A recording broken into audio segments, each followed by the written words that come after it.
तो चलिए UP home guard परीक्षा में कामयाबी के कोड को क्रैक करते हैं।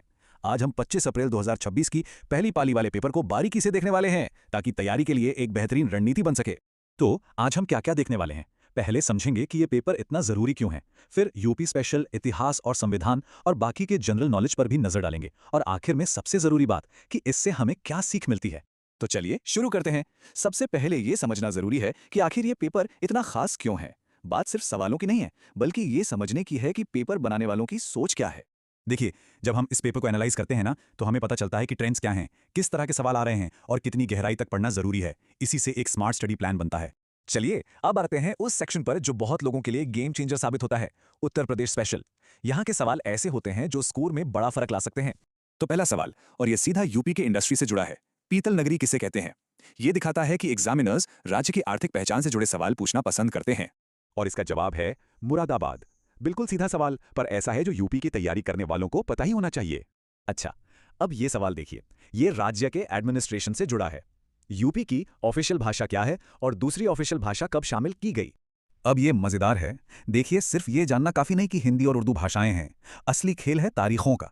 हिंदी 1951 एक्ट के तहत और उर्दू को 1989 में जोड़ा गया। इससे साफ पता चलता है कि एग्जामिनर्स चाहते हैं कि फैक्ट्स बिल्कुल पक्के हों। डिटेल्स पर ध्यान देना बहुत जरूरी है। अब आते हैं उस सेक्शन पर जो किसी भी परीक्षा की रीढ़ की हड्डी होता है, इतिहास और संविधान। ये वो टॉपिक हैं जिनकी समझ के बिना बात नहीं बनती। ये सवाल देखिए, ये इकोनॉमिक लॉज से जुड़ा है। सवाल है कि फेरा यानी फॉरेन एक्सचेंज रेगुलेशन एक्ट को फीमा यानी फॉरेन एक्सचेंज मैनेजमेंट एक्ट ने कब रिप्लेस किया? और इसका जवाब 1999 है। पर यह सिर्फ एक साल का सवाल नहीं है, ये भारत की इकोनॉमिक पॉलिसी में एक बहुत बड़े बदलाव की कहानी है। फेरा का मकसद था कंट्रोल करना, जबकि फीमा का मकसद है विदेशी व्यापार को आसान बनाना, यानी कंट्रोल से सहूलियत की तरफ एक बड़ा कदम। ये तो है एक क्लासिक सवाल, मतलब कॉम्पिटिटिव एग्जाम की तैयारी में ये सवाल तो बार बार सामने आता ही है। फंडामेंटल ड्यूटीज को संविधान में किस अमेंडमेंट से जोड़ा गया? और यहां भी देखिए, सिर्फ एक जवाब नहीं है, पूरी कहानी है। 1976 का 42वां संशोधन, सरदार स्वर्ण सिंह कमेटी की सिफारिश, और इसे जोड़ा गया संविधान के पार्ट 4A में। मतलब एग्जामिनर जानना चाहते हैं कि आपको पूरी पिक्चर पता है, सिर्फ एक टुकड़ा नहीं। चलिए अब उस सेक्शन की बात करते हैं जो अक्सर सरप्राइज देता है, मिसलेनियस जनरल नॉलेज। यहां कुछ भी आ सकता है और यही इसका मजा है। अब ये सवाल देखिए, बायोलॉजी का एक बिल्कुल बेसिक सवाल। ये बताता है कि साइंस की बुनियादी समझ भी उतनी ही जरूरी है। जवाब है सर्वाहारी यानी ओमनिवोर, जैसे कि हम इंसान, भालू या कौवे। बिल्कुल साफ है कि पेपर बनाने वाले ये मानकर चलते हैं कि ये बेसिक साइंटिफिक क्लासिफिकेशन तो पता ही होगा। तो देखा, बात सिर्फ इतिहास या संविधान की नहीं है। लेटेस्ट कल्चर, किताबें, इन सब पर भी नजर रखनी होगी, जैसे कि ये सवाल।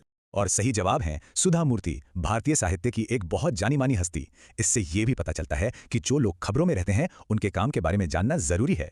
ठीक है, तो इन सारे सवालों को देखने के बाद अब सबसे जरूरी बात कि इससे हम अपनी तैयारी के लिए क्या सीख सकते हैं। तो सार ये है, पहली बात, यूपी स्पेशल जीके पर पकड़ मजबूत होनी चाहिए। दूसरी, हिस्ट्री और संविधान जैसे कोर सब्जेक्ट्स को घोल कर पी जाना है। तीसरी बात, अपना दायरा बड़ा रखना होगा, साइंस, लिटरेचर, करंट अफेयर्स, सब कुछ। और आखिरी बात, तारीखें और छोटी छोटी डिटेल्स बहुत मायने रखती हैं। मतलब कामयाबी के लिए लोकल नॉलेज और दुनिया की खबरों के बीच एक सही बैलेंस बनाना होगा। तो अंत में बस एक सवाल, इतनी सारी अलग अलग जानकारी को सिर्फ रटने से ज्यादा लंबे समय तक याद रखने का सबसे अच्छा तरीका क्या हो सकता है? क्योंकि असली कामयाबी की चाबी तो इसी में छुपी है।